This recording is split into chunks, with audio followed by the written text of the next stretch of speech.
Welcome to Learn English Podcast.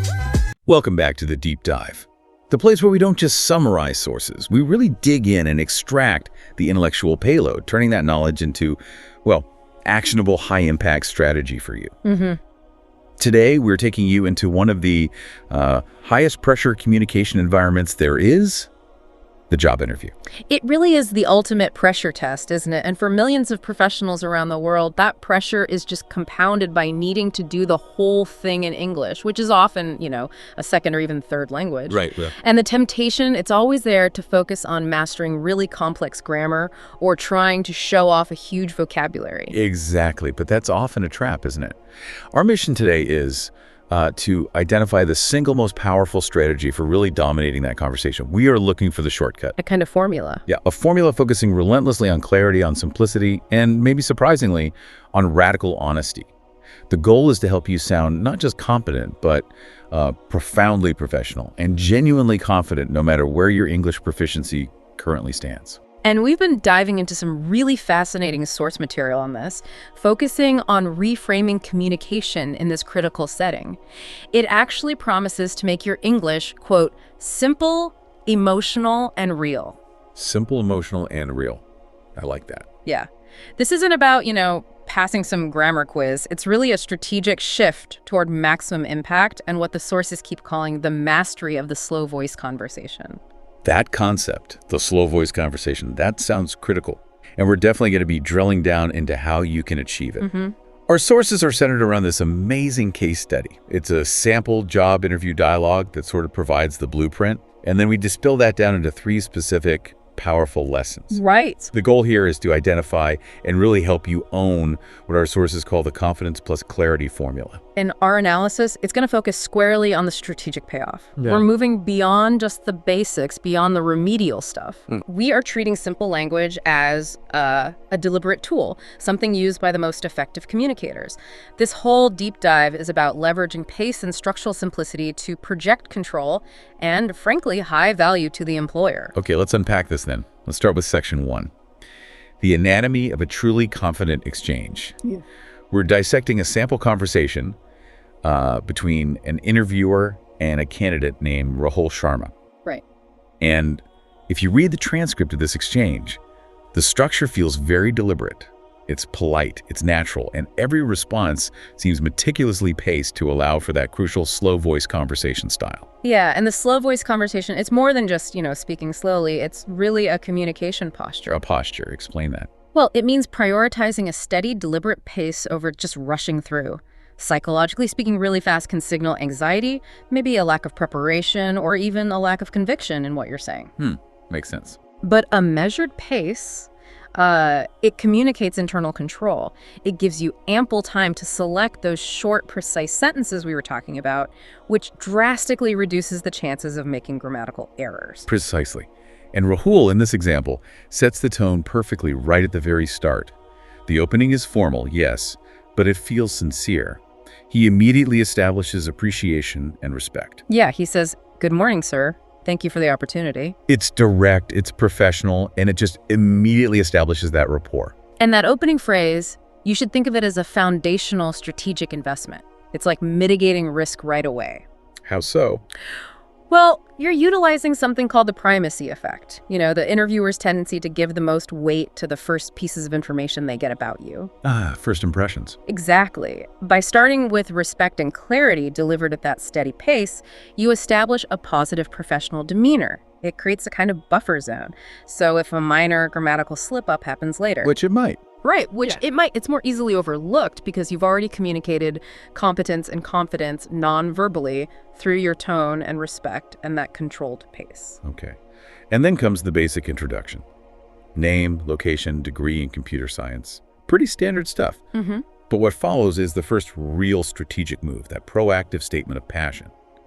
Rahul says, "I'm passionate about technology and problem solving, and I'm excited to learn and grow in your company." And what's fascinating here is the strategic deployment of what the source calls core verbs. Look at them. passionate, excited, learn, grow. Right, active words. They're high-impact, active statements of intent. They're completely unambiguous. They're easily understood, even by someone who isn't a native speaker. And they absolutely support that slow, steady rhythm we're championing the slow voice conversation. I want to focus on that active versus passive structure for just a moment. Because someone trying to sound really impressive might say something like, I have been involved in the implementation of various technological projects. Ugh, yes, cumbersome. It is cumbersome, it's passive, and it kind of invites stumbling, doesn't it? Rahul's version is short, it's active, and it's focused on his internal drive. I'm passionate about X. Exactly. And that passive sort of academic structure you mentioned, that is the enemy of the slow voice conversation. The enemy. Oh, well, yeah. Because long, meandering sentences, they force the speaker to speed up just to keep the syntax connected in the listener's mind. And that increases the likelihood of an error in tense or, using the wrong preposition. Rahul uses these short subject, verb, object structures. I'm passionate. I am excited. Brevity. It forces clarity, and it provides these natural micropauses, ensuring the pace stays deliberate. Right. Okay, so the conversation then moves to those inevitable questions, strengths and weaknesses. A tricky part. Yeah. For strengths, Rahul cites curiosity and teamwork. But the genius, according to the source, is in the explanation. He doesn't just use abstract nouns. He explains his strength through immediate action. Yes. He says, I like to understand how things work and help others when they face problems. Action-oriented. That's a crucial lesson, isn't it? Yeah. Effective communication generally, maybe beyond just language proficiency. Abstract nouns like, efficiency, dedication, synergy. Buzzwords. Right, they're vague. They require the interviewer to do the mental work of imagining what you actually mean. Rahul connects his strength, curiosity, to a specific action. Understanding how things work. He connects teamwork to another action, helping others. It transforms an opinion like, I am a good team player, into something much more concrete, almost a verifiable claim. I consistently execute this action. That switch from abstract claim to concrete action is just hugely valuable. It really is the essence of effective storytelling in a professional context, isn't it? Absolutely. When you root your qualities in specific actions, your credibility just skyrockets. And those short, active sentences, they don't just benefit your speaking pace, they benefit the interviewer's cognitive fluency. Cognitive fluency. Yeah, they process the information faster, they understand it deeper, and therefore they're more likely to perceive you positively. That's the strategic payoff of simplicity. It makes it easy for them. Okay, now here's where it gets really high stakes. The discussion of weaknesses. This is the classic trap question, especially when language proficiency is part of the picture. Definitely. And Rahul's stated weakness is raw and incredibly honest. He says he has hesitation while speaking English. Now, think about that. A nervous candidate might try to deflect or maybe invent some cliche weakness like, oh, I work too hard, or I'm a perfectionist. Right, the standard non-answers. Exactly. But Rahul confronts the elephant in the room. He admits the real perceived deficiency that the interviewer is likely already noticing or factoring in. That is a massive trust move. But the strategy isn't just admitting the weakness, right? The genius is the immediate pivot. He turns that vulnerability into evidence of his proactive drive. He couples the weakness with his clear, actionable solution. Used to hesitate, but now I'm improving by practicing daily and listening to podcasts like this one. And the source material makes a point of highlighting that the interviewer actually smiled after this response. We need to dissect the psychological impact of that smile. Okay, what does the smile signify? Well, it signals immediate approval, right? Yeah. It's a moment where the candidate clearly earned respect. Why? Because the interview, fundamentally, it's a test of character and adaptation. So if you can identify a real deficiency, in this case, maybe language speed or fluency, and then demonstrate the initiative and the systematic process you're using to fix it. Yes, you show self-awareness, you show discipline, and you show commitment. It demonstrates that you view deficiencies not as like permanent flaws, but as solvable problems that require structured effort. And that ultimately is what every employer wants, isn't it? A problem solver. Exactly. By focusing on his corrective action practicing daily, Rahul changes the narrative. It's not about his current weakness anymore. It's about his future potential and his current work ethic. He actually uses the weakness question to demonstrate drive, commitment, and self-critique. It's really a masterclass in risk mitigation. And crucially, the delivery of this complex, maybe sensitive answer, it has to be done using that slow voice conversation technique. He can't rush through explaining his weakness. He has to deliver it steadily, clearly, and honestly, reinforcing the very commitment he's describing through his delivery. Absolutely. The slow voice allows the honesty to land authentically. If he had rushed it, the interviewer might perceive the response as, I don't know, rehearsed or defensive. That steady pace communicates sincerity and control.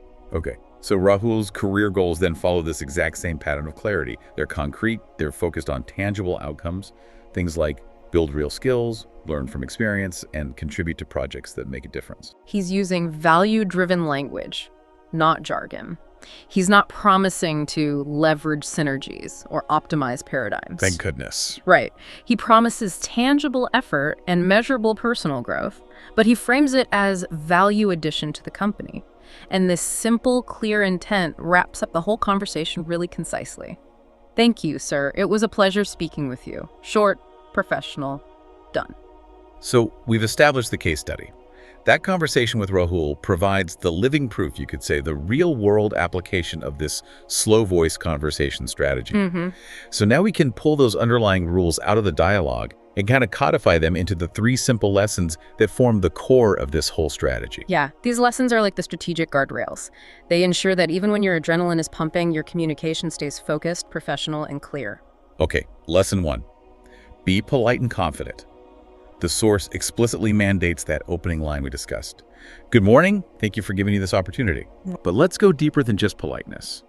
How does this simple framework actually communicate confidence, even if the candidate's grammar isn't perfect? Well, confidence is communicated, I think, first through posture and tone, second through structure, and only third through vocabulary. Interesting hierarchy. Yeah. The source emphasizes that politeness and a strong opening structure establish your professional credibility immediately. If you start with a clear, polite statement delivered at that steady, controlled pace, the interviewer registers professional, and that initial foundation is actually quite hard to shake. So a strong, slow start can actually override some minor missteps later on. I think so, yes.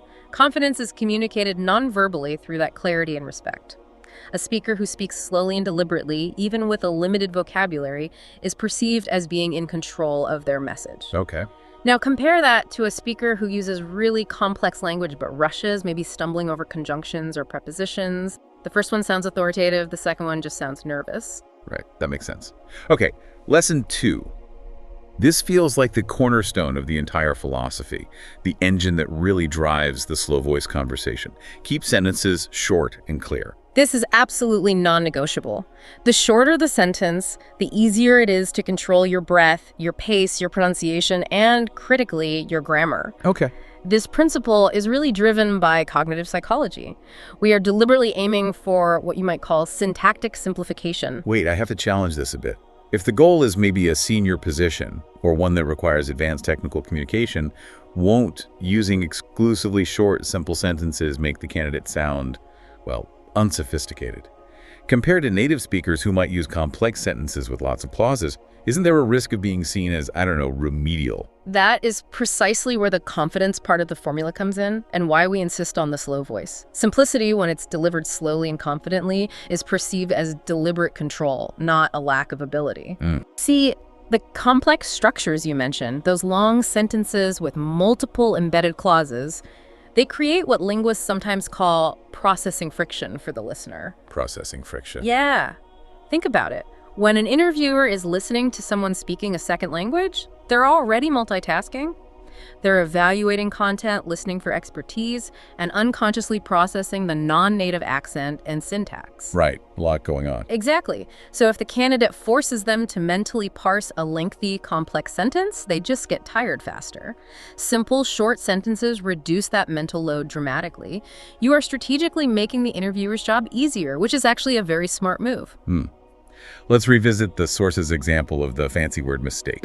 The attempted impressive line was, I am here to discuss the professional opportunities and enhance my skill set. Right. That sentence is just treacherous. Not only does it sound stiff, probably memorized. Yeah, robotic. But if you stumble over a 4-syllable word like opportunities, or maybe use the wrong tense of enhance, your whole composure can just crumble instantly. It's almost impossible to deliver that line at a smooth, slow pace without sounding robotic because you're constantly monitoring your vocabulary choices. Okay, and the clarity shortcut, the powerful alternative, is that simple, direct statement.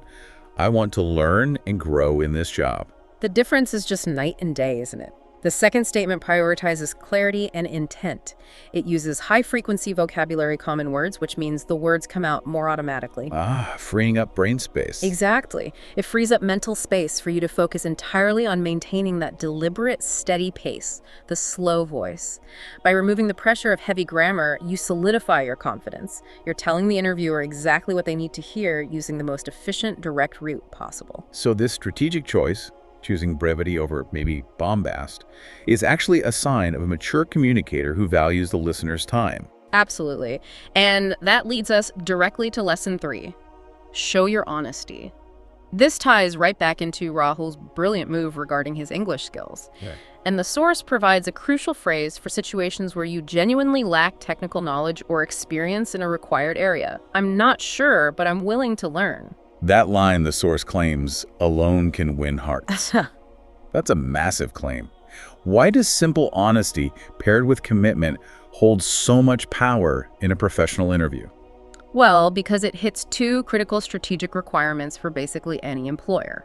First, integrity. Trustworthiness. Yes. The interviewer feels they can trust you. If you guess or pretend or try to sort of BS your way through a topic, well, you demonstrate a lack of professional integrity and maybe self-awareness, which is incredibly hard to fix later. Okay, that's the first point. What's the second? The second is teachability and initiative. By stating, I am willing to learn, you demonstrate proactive commitment. You shift the focus away from a current knowledge gap, which is kind of a static problem, to a future process, which is a dynamic solution. Connecting back to Rahul's curiosity strength. Precisely. In today's, rapidly evolving job market, employers aren't really looking for walking encyclopedias. They're looking for adaptable problem solvers who can rapidly acquire new knowledge. That's the real currency. I see this energy now. If you choose simple, honest language delivered slowly, it reinforces the message that you're transparent and trustworthy. Right. But if you try to mask a knowledge gap with overly complex, rushed language, you just look shifty and maybe unreliable. Exactly. And the slow voice conversation style ensures that this honest statement, I'm not sure, but I'm willing to learn, is delivered with conviction. It allows the interviewer time to process both the humility and the drive simultaneously. You've essentially used a perceived negative, the lack of knowledge, to demonstrate a huge positive, your initiative. That's the strategic leverage point right there. Okay, so let's move into our final section, section 3. The broader implications and the call to action. We've established the philosophy, which, let's reiterate it because it's important. English is not about showing off. It's about showing yourself honestly and confidently. It fundamentally reorients the candidate's focus away from anxiety about grammar and toward genuine self-representation. The goal isn't language perfection. The goal is communication efficacy. Is that fair? Absolutely. When you truly internalize that mantra, the anxiety about, say, misusing the passive voice just disappears. And you can focus entirely on communicating your value proposition clearly and maintaining that steady, controlled pace. Okay. Now, for you, the listener who wants actionable steps to immediately apply this knowledge and really transition from theory to mastering the slow voice conversation. Right. How do you do it? Exactly. The source material provides a highly effective 3-step practice regime. And these steps, they're designed to cultivate that confidence outside of the high-pressure interview environment, so the strategy becomes second nature when you actually need it most. It's about building muscle memory for clarity and pace control. Okay, step 1. Start practicing small interview lines daily. Don't try to draft the entire interview script at once. Just focus on those core strategic responses we discussed. The opening, the strength statement, the weakness pivot. Right. And draft them using only short subject-verb-object structures. Keep it simple. Yeah, the key here isn't variety, it's repetition of simplicity. By repeatedly saying those short, clear sentences like, I like to understand things, I practice daily, I want to learn and grow, you are essentially creating linguistic grooves. Linguistic grooves. Yeah, pathways that you can automatically fall back on under stress. This automaticity is really the foundation of being able to maintain that slow voice when the pressure is on. Okay, step 2. Record your voice. This is absolutely essential. We cannot stress this enough, right? Oh, absolutely critical. The reason recording is so important is because our subjective experience of speaking is often wildly different from the objective reality of how we actually sound to others. How so? Well, when people get nervous, they almost unconsciously speed up. And this speed increase is often completely unnoticed by the speaker themselves. By recording and listening back, you get immediate, objective auditory feedback. So you can instantly judge if you actually deployed short sentences, or if you accidentally spiraled off into some complex clause without realizing it. More importantly, you can judge your pace. Are you maintaining that deliberate, steady rhythm? Are you including those strategic pauses between sentences to ensure maximum clarity? Listening back lets you objectively measure if your pace supports the slow voice conversation style we're aiming for. And if you hear rushing? Then you know exactly what to fix in the next practice iteration. Simple as that. Okay. And step 3, listen again and improve step by step. This goes back to the idea that perfection isn't the goal. Measurable progress is. Exactly. Don't try to fix everything at once. Maybe focus on eliminating just one complex sentence structure or one awkward pause each time you practice. So segmented incremental improvement. Yes, that process manages the cognitive load and prevents you from getting overwhelmed or burnt out. For the first week, maybe your only goal is to maintain a steady tempo, the slow voice, regardless of minor grammar issues. The next week, maybe you focus specifically on ensuring every sentence is subject-verb-object. This structured self-critique builds the disciplined habit that Rahul demonstrated with his own English practice plan. That technique also probably has a profound impact on physical delivery too, right? When you deliberately slow down, you manage your breath and projection more effectively. Absolutely. Which contributes significantly to the perception of competence. You sound like you are thinking, not just reacting nervously. And this deliberate thinking time is leveraged by the slow voice. It gives you, the speaker, that extra fraction of a second to select the most common, safest, and most effective word. Rather than maybe fumbling for a more complex alternative you're not sure about, it just reduces the overall cognitive burden of conducting the conversation in a second language. But you'll probably end this section with that really motivating statement from the source material. It's a reminder that this strategic journey doesn't require mastery overnight. Just commitment. Yeah, the source reminds us you don't have to be perfect, you just have to start today. I like that. It's such an immediate call to action. It strips away that paralyzing fear of failure and just emphasizes immediate, deliberate effort. Start now. That really is the ultimate takeaway, isn't it? The goal is progress, delivered slowly, clearly, and honestly. Indeed. So we've taken a pretty deep dive today into these essential strategies for job interview communication. Let's quickly recap those key takeaways for you listening. First, always aim to use short, clear sentences. This supports cognitive fluency for both you and the interviewer.